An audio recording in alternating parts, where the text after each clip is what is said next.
இந்த ஐஃபோன் வந்து ஒரு குப்பை, தயவு செஞ்சு இதை யாரும் வாங்காதீங்க அப்படின்னு சொன்னால் கமெண்ட்ஸ் வந்து என்னை கண்டிப்பாக எல்லாரும் கழுவி தான் ஊற்றுவீங்க. என்னோடய ஒப்பீனியனை சொல்கிறேன். இந்த ஐஃபோன் ஒரு குப்பையாக என்னன்றதை நீங்களே முடிவு பண்ணிக்கோங்க.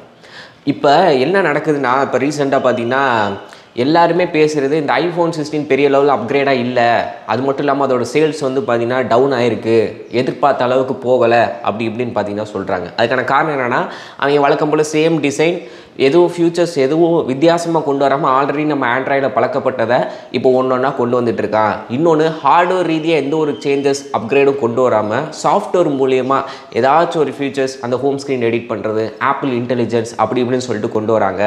ஸோ பெரிய லெவலில் அப்கிரேட்லாம் அப்புறம் எதுக்கு இத்தனை லட்ச ரூபா கொடுத்து வாங்கணும், ஸோ அப்படின்ற மாதிரி டாக்ஸ் போயிட்டுருக்கு. அதுதான் உண்மையும் கூட. இந்த ஆப்பிள் ஃபோன் இந்த அளவுக்கு நம்ம இந்தியாவில் முக்கியமாக இவ்வளோ பெரிய ஹைப்பை க்ரியேட் பண்ணி இவ்வளோ பெரிய சேல்ஸ் நடந்து இருந்தாலும் அதில் நெகட்டிவிட்டி இருந்தாலும் வாங்குறதுக்கு மக்கள் இருக்காங்க அப்படின்னா அதுக்கான காரணம் என்ன அப்படின்றத பார்த்திங்கன்னா, கெத்து மாசு, இதுதான் மொபைல் ஃபோன்லேயே இதுதான் நம்பர் 1 அப்படின்ற ஒரு இது எல்லாருக்கிட்டையுமே இருக்குது. அப்புறம் ஏன்டா வேணா நீ இப்படி நெகட்டிவாக போகிற, அப்புறம் என்ன இதுக்கு நீ இதை யூஸ் பண்ணுற அப்படின்னு கேட்குறது எனக்கு நல்லா புரியுது. ஸோ நான் இது மூலிமா வந்து பார்த்திங்கன்னா ரெவன்யூ ஜென்ரேட் பண்ணுறேன். ஓகேவா? இதை நான் வாங்கி வச்சுட்டு சும்மா கால் பேசுகிறதுக்காகவும் ஃபோட்டோஸ் எடுத்து சோஷியல் மீடியாவில் போடுறக்காட்டி நான் யூஸ் பண்ணல. இது மூலிமா நான் வீடியோஸ் எடுக்கிறேன், அதை சோஷியல் மீடியா அப்லோட் பண்ணுறேன், அது மூலிமா எனக்கு ரெவன்யூ வருது. ஸோ இதனால் எனக்கு பாசிட்டிவ் தானே தவிர நெகட்டிவ் கிடையாது. பட் எத்தனை பேருக்கு வந்து பார்த்திங்கன்னா இது மூலிமா ரெவன்யூ ஜென்ரேட் பண்ணுறீங்க? எல்லாருக்குமே பார்த்திங்கன்னா ஒரு சோர்ஸுன்றது வேறு வேறையாக இருக்கும். சில பேர் ஆஃபீஸ் போவீங்க, சில பேர் பார்த்திங்கன்னா ஓனாக ஃப்ரீலான்சிங் மாதிரி பண்ணிக்கிட்டு இருப்பீங்க, காலேஜ் ஸ்டூடெண்ட்ஸாக இருப்பீங்க. அந்த மாதிரி இருக்கும்போது உங்களுக்கு ஐஃபோன் மூலியமாக தான் காசு வருன்றது பார்த்திங்கன்னா தேவையும் கிடையாது, அப்படி தான் பண்ணணுன்ற அவசியமும் கிடையாது. ஒவ்வொருத்தருக்கும் ஒவ்வொரு ஃபேஷன் இருக்கும், அதுக்கேற்ற கோல் செட் பண்ணியிருப்பீங்க, அது மூலிமா ரெவன்யூ ஜென்ரேட் பண்ணுவீங்க. பட் மொபைல் ஃபோன் மூலிமா ரெவன்யூ ஜென்ரேட் பண்ணுறது யாருக்கும் நீடும் கிடையாது, அத்தியாவசியமும் கிடையாது. ஆனால் ஒரு சிச்சுவேஷன் இருக்குல்ல, ஃபேமிலி ரன் பண்ணுறதுக்கு இன்றைக்கி வரைக்கும் நம்ம இந்தியாவில் ஒரு வருட வருமானம் 1 லட்ச ரூபா இருக்குன்றவங்க நிறையா பேர் இருக்காங்க. அப்படி இருக்கிறப்ப அவங்க பையன் ஆசைப்பட்றான், நான் வந்து வருஷத்துக்கு 1 லட்சம் தான் சம்பாதிக்க, இருந்தாலும் எனக்கு ஐஃபோன் வாங்கணும், இஎம்ஐ போட்டு வாங்குறேன் அப்படின்ற ஒரு சூழ்நிலை பார்த்திங்கன்னா க்ரியேட் ஆகுது. காரணம் என்னென்னா, கூட இருக்கிற ஃப்ரெண்ட்ஸ், வேலை பார்க்குறவங்க வந்து பார்த்திங்கன்னா ஐஃபோன் வச்சுருப்பாங்க, நமக்கு ஆசையாக இருக்கும். எனக்குமே சீரியஸாக சொல்கிறேன், ஒரு 3 வருஷத்துக்கு முன்னாடி வரைக்கும் ஆண்ட்ராய்டு ஃபோன் தான் வச்சுருந்தேன். அப்போ வந்து பசங்க அப்போ தான் நாங்கள் காலேஜ் முடிச்சு ஒவ்வொருத்தரும் வேலைக்கு போகிற இது. அப்போ பார்க்கும்போது ஒருத்தர் ஜோவோவில் ப்ளேஸ் ஆகி அவங்க கம்பெனியில் ஐஃபோன் வந்து தராங்க, டெஸ்டிங்காகவும் அவங்க எம்ப்ளாயிஸ் எல்லாருக்கும் ஐஃபோன் தராங்க. இன்னொருத்தர் ஓனாகவே பார்த்திங்கன்னா ஐஃபோன் 13, 12 ப்ரோ அப்போல்லாம் வாங்கும்போது நமக்கு ஆசையாக இருக்குது. ஒவ்வொரு ஃபங்க்ஷனுக்கும் போகும்போது எல்லோரும் பார்ப்போம், நம்ம ஆண்ட்ராய்டு ஃபோன் வச்சுருப்போம், மற்றவங்க ஐஃபோன் வச்சுக்கும் போது பையன் வாங்கிட்டான், நம்ம எப்போ வாங்குறது, வாங்குவோம் கொஞ்சம் நாளில் காசு ஏற்று வச்சோம், இல்லை இஎம்ஐ போட்டு வாங்குவோம், இப்படின்றது காமனாக எல்லாருக்குமே தோன்றுறது தான். மற்றவங்க மூணாவதாக ஒருத்தவங்க வச்சுருக்கிறத விட நம்ம ஃப்ரெண்ட்ஸுகளே 4-5 பேர் வச்சுருக்கும்போது நமக்கே ஒரு ஆசை வந்துடும். புதுசாக பைக் வாங்கினாலும் சரி, புதுசாக அவங்க வீட்டில் டிவி வாங்கினாலும் சரி, ஹோம் தேட்டர் வாங்கினாலும் சரி, நமக்குள்ளே ஒரு ஏக்கோன்றது இருந்துக்கிட்டே இருக்கும். அதை எப்படா நம்ம சாட்டிஸ்ஃபை பண்ணி அதை வாங்கலாம் அப்படின்ற ஒரு மைண்ட் செட்டில் தான் இருப்போம். பட் அதை தவிர்த்து இந்த ஐஃபோன் மேலே ஏகப்பட்ட மோகம் பார்த்திங்கன்னா க்ரியேட் ஆகிட்டுருக்கு. இப்போ உதாரணத்துக்கு நான் சொல்கிறேன், ஐஃபோன் 15, ஐஃபோன் 16 எந்த விதத்தில் மாறுதல் இருக்குதுன்னு பார்த்தீங்கன்னா, பின்னாடி கேமராவை கோணலாக இருந்ததை ஸ்ட்ரைட்டாக கொண்டு வந்திருக்கான். அதுக்கப்புறம் அந்த கேமரா கண்ட்ரோல் பட்டன் டச் சென்சிட்டிவாகவும் ரியாக்ட் ஆகும், ஒரு பட்டனாகவும் ரியாக்ட் ஆகும். அது மூலயமா எக்ஸ்போசர்ஸ் லெவலு, ஃபோக்கஸு இந்த மாதிரி பார்த்திங்கன்னா மாற்றிக்கலாம். அது மட்டும்தான், மற்றபடி ஃபுல்லாக ப்ராசர் ஹார்ட்வேரில் ப்ராசர் மாதிரி இருக்குது. ஆப்பிள் இன்டெலிஜென்ஸ் வரும்னு சொல்லியிருக்கா, ஆனால் அவுட் ஆஃப் த பாக்ஸ் வரல. இன்னொரு டிசம்பர் மாதம் தான் பார்த்திங்கன்னா ரோல் அவுட்டே ஆகும். ஸோ இந்த மாதிரி இருக்குது. ஆனால் அதோட ரேட்டு 80,000 ரூபா. 80,000 ரூபாய்க்கு இன்றைக்கி ஒரு மிடில் கிளாஸ் ஃபேமிலியில் உள்ள ஒரு பையன் வாங்கணும்னு நினைக்கிறான். இல்லை நீங்கள் இப்போ தான் காலேஜ் முடிச்சு ஆஃபீஸ் போயிருக்கீங்க, உங்களோட சம்பளமே 20,000 தான். அப்படி இருக்கப்போ 80,000 ரூபா ஃபோனை நீ இஎம்ஐயில் போட்டு வாங்கும்போது எப்படி இருக்குன்னு யோசிச்சு பாருங்கள். ஸோ அதில் பெரிய லெவலில் சேஞ்சஸ் இருக்கா அப்படின்னா இல்லை. அது மூலிமா ஏதாச்சும் நீங்கள் ரெவன்யூ ஜென்ரேட் பண்ணுறீங்களா அப்படின்னு பார்த்தீங்கன்னா கிடையாது. அப்படி இருக்கிறப்ப எதுக்கு அதை போட்டு வாங்கணும்? ஸோ அப்படி இருக்கும்போது இந்த ஆப்பிள் ஐஃபோன் ஒரு குப்பை தான். ஸோ இந்த மித்தை வந்து நம்ம மக்கள் வந்து புரிஞ்சுக்கணும்.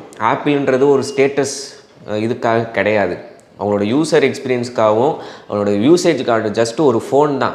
பட் அந்த ஃபோனில் மற்ற ஆண்ட்ராய்டை கம்பேர் பண்ணும்போது இவன் இதில் எது ப்ளஸ்ஸாக இருக்குது அப்படின்னா, எல்லோரும் ஃபஸ்ட்டு சொல்கிறது இந்த கேமரா தான். இப்போ தான் அவன் கேமராவில் வீடியோ பாஸ் ஆப்ஷனே கொண்டு வரான். இருந்தாலும் ஏன் அது கேமராவில் பெஸ்ட்டு என்றா சொல்கிறாங்க அப்படின்னா, அவங்க மார்க்கெட்டிங் அப்படி இருக்குது. உண்மையிலே அந்த கேமராவில் வீடியோஸ் எடுக்கும்போது ஸ்டேபிளாக இருக்குது. ஒத்துக்கிறேன். அதே மாதிரி இப்போ 15-16 சீரீஸில் அந்த சினிமேட்டிக் ஆடியோ ரெக்கார்ட் பண்ணுறதா இருக்கட்டும், இல்லை இன்ஃப்ரேமில் உள்ள ஆடியோ மட்டும் பிக்கப் பண்ணுறதா இருக்கட்டும், இதெல்லாம் பார்த்தீங்கன்னா ஒரு கண்டென்ட் க்ரியேட்டருக்கு பார்த்தீங்கன்னா ஒரு யூஸ்ஃபுல்லாக இருக்கும். நார்மல் பீப்புளுக்கு யூஸ்ஃபுல்லாக இருக்குமான்னு கேட்டிங்கன்னா கொஸ்டின் மார்க். இப்போ ஒரு வீட்டில் ஒரு ஐஃபோன் வாங்குறீங்க அப்படின்னா குழந்தைங்கள ஃபோட்டோஸ் எடுப்பீங்க, இல்லை ஃப்ரெண்ட்ஸோட போகும்போது செல்ஃபி எடுப்பீங்க, இல்லாட்டி ஒரு வீடியோஸ் எடுத்து உங்களோட இன்ஸ்டாகிராம் பேஜில் உங்கள் ஃப்ரெண்ட்ஸை கொலாப் பண்ணி பார்த்தீங்கன்னா ரீல்ஸ் போடுவீங்க. அதை நீங்கள் தாராளமாக ஒரு 20,000-30,000 உள்ள ஃபோன்ஸ்லேயும் எடுக்கலாம். ஆனால் என்ன வித்தியாசம் அப்படின்னா கிளாரிட்டி வரும். ஆனால் ரேட்டையும் நம்ம பார்க்கணும்ல. 80,000 ரூபாய்க்கு ஐஃபோன் 15 வாங்குறதுக்கு உங்கள் ஃப்ரெண்ட்ஸ் 4 பேர் சேர்ந்து ஒரு 30,000 ரூபாய்க்கு டிஎஸ்எல்ஆர் வாங்கிட்டு டூர் போகும்போது அதெல்லாம் இதை விட பெட்டராகவே இருக்கும். ஸோ இதை நான் சொல்கிறது பூமர் மாதிரி இருக்கலாம். நான் ஏன் அப்படி சொல்கிறேன்னா, இந்த 16 சீரீஸ் லான்ச் ஆகிட்டு நம்ம அந்த ப்ரொமோஷன் வீடியோலாம் போடுறோம்ல, இந்த மாதிரி கடைகள் ஐஃபோன் 15 ரேட்டு கம்மியாக இருக்குது அப்படின்னு சொல்லிட்டு போடும்போது நிறையா பேர் கமெண்ட்ஸ் சொல்லுவாங்க, ப்ரோ ஐஃபோன் 13 என்ன ப்ரோ, மெயிலெலாம் பண்ணுறாங்க, மெயில் பண்ணிவிட்டு இந்த காண்டாக்ட் நம்பர் கொடுங்க ப்ரோ அப்படின்னு பேசும்போது, ப்ரோ இந்த மாதிரி ஐஃபோன் 15 வாங்கணும் ப்ரோ, நீங்கள் வீடியோ போட்டேன் பார்த்தேன், எனக்கு பிடிச்சிருந்துச்சு, அவர்கிட்ட ரேட் என்னென்னு கேட்டு சொல்லுங்கள் ப்ரோ அப்படின்னாங்க. சரி ப்ரோ ஓகே, நான் ரேட்டு கேட்டு சொல்லிட்டேன், இந்த மாதிரி 45 ரூபா சொல்கிறாங்க ப்ரோ செகண்ட்ஸில் அப்படி இப்படின்னு சொல்கிறேன். ப்ரோ எனக்கு நான் ஆண்ட்ராய்ட் ஃபோன் வச்சுருக்கேன், அதை கொடுத்துட்டு அதை மாற்றணும். சரி ஓகே ப்ரோ மாற்றினேன். நீங்கள் என்ன ப்ரோ பண்ணுறீங்க அப்படின்னு. இப்போ தான் ப்ரோ காலேஜ் செகண்ட் இயர் படிச்சுக்கிட்டு இருக்கேன் அப்படின்னு. அப்போ காசு ப்ரோ அதெல்லாம் வீட்டில் நான் அடம்பிடிச்சு வாங்கிடுவேன் ப்ரோ அப்படின்றாங்க. எனக்கு என்ன சொல்கிறது, நம்ம அந்த பையனை தப்பாக இன்ஃப்ளூயன்ஸ் பண்ணுறோமா அப்படின்ற லெவலுக்கு நான் ஃபீல் ஆகிட்டேன்.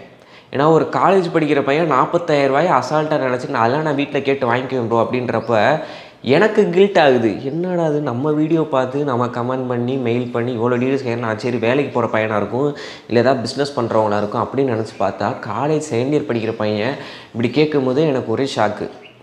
என்னடா இது 40,000 ரூபாய் அசால்ட்டாக சொல்கிறானே, 40,000 ரூபாய் வச்சு நம்ம வீடுகளில் அம்மாட்டெல்லாம் கொடுத்தோம்னா 4 மாதம் குடும்பத்தை ரன் பண்ணிடுவாங்க.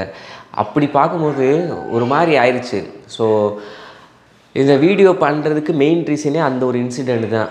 ஸோ ஒரு ஃபோனை வாங்குறதுக்கு எதுக்கு இப்படி பண்ணணும்?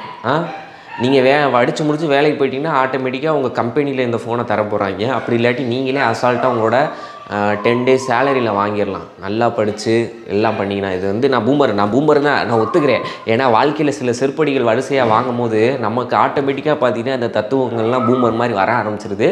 ஸோ பூமர்னாலும் போட்டுக்கோங்க. ஸோ நான் எப்போயும் சொல்லிடுறேன், இந்த ஐஃபோன் நான் எப்போ வாங்கினேன், இப்போது ஒரு 1.5 வருஷமாக 2 வருஷமாக தான் யூஸ் பண்ணுறேன். IPhone 13 bro, 14 pro max, 15 pro max.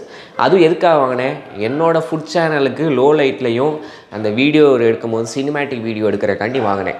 So இது மூலியமாக நான் காசு சம்பாதிக்கிறேன். மாதம் ஒரு 20,000-30,000 நான் இது மூலயமா காசு சம்பாதிக்கிறேன். அதனால நான் வாங்கினேன். ஸோ ஏன்னா அதுவும் நான் செகண்ட்ஸில் தான் வாங்கினேன். அதையும் நீங்கள் நல்லா புரிஞ்சுக்கணும். நான் புதுசாக என்றைக்குமே நான் ஒரு எலக்ட்ரிக்கல் டிவைஸில் போட்டதில்லை. டிவி வாங்கினது open box piece, home theatre வாங்கினது அப்படி தான், இந்த ஃபோன் வாங்கினது அப்படி தான், இந்த சாம்சங் ஃபோனில் வீடியோ எடுத்துகிட்டீங்கள அதுவுமே அப்படி தான். காரணம் என்னென்னா எலக்ட்ரானிக்ஸ் டிவைஸை பொறுத்த வரைக்கும் வாங்கின அடுத்த செகண்டு 5,000-10,000 ப்ரைஸ் குறையும். விற்க போகும்போது அதை விட குறையும். ஒரு வருஷம் யூஸ் பண்ணோம்னா பாதி குறையும். 2 வருஷம் யூஸ் பண்ணோம்னா காவாசி தான் வரும். ஸோ இந்த மாதிரி இருக்கிறப்ப எதுக்கு நம்ம அதில் தேவையில்லாம் மணி இன்வெஸ்ட் பண்ணணும்? ஸோ அதனால தான் பண்ணுறதே கிடையாது. ஸோ ஒரு ஃபோன் மூலியமாக உங்களுக்கு ஏதாச்சும் இம்பேக்ட் இருக்குது அப்படின்னா வாங்குங்க. இல்லையா உங்களுக்கு ரேட்டு எது ஒத்து வருதோ, ஒரு மாதம் 20,000 சம்பாதிக்கிறீங்களா, ஒரு 3 மாதம் சேர்த்து வைங்க 5,000-5,000ன்னு. அடுத்த ஒரு 4வது மாதம் ஒரு 20,000 ஒரு ஃபோனை வாங்குங்க. அப்படி இல்லையா இஎம்ஐ போடுங்க. ஒரு 20,000-30,000 ஃபோனுக்கு இஎம்ஐ போடுங்க. மாதம் உங்கள் சம்பளத்துலேருந்து ஒரு 10% இஎம்ஐ கட்டுற மாதிரி பார்த்து என்ன மாடலோ அதை வாங்குங்க. அதை விட்டுட்டு லட்சத்தில் இந்த மாதிரி அப்பா அம்மாட்ட கேட்டு வாங்குறேன், ஃப்ரெண்ட்ஸ்கிட்ட கடன் வாங்கி வாங்குறேன், இஎம்ஐயை போட்டு வாங்குறேன்னு பெரிய ஒரு சிக்கலில் மூழ்கிடாதீங்க. இந்த ஆப்பிளோட மோகம் அப்படின்னா, நீங்கள் ஃபோனை வாங்கி ஒரு 1.5 மாதம் 2 மாதம் இருக்கும், அழகழகாக ஃபோட்டோ எடுக்கும்போது சூப்பராக இருக்கும், ஃப்ரெண்ட்ஸ்கிட்ட சீன் போட சூப்பராக இருக்கும்.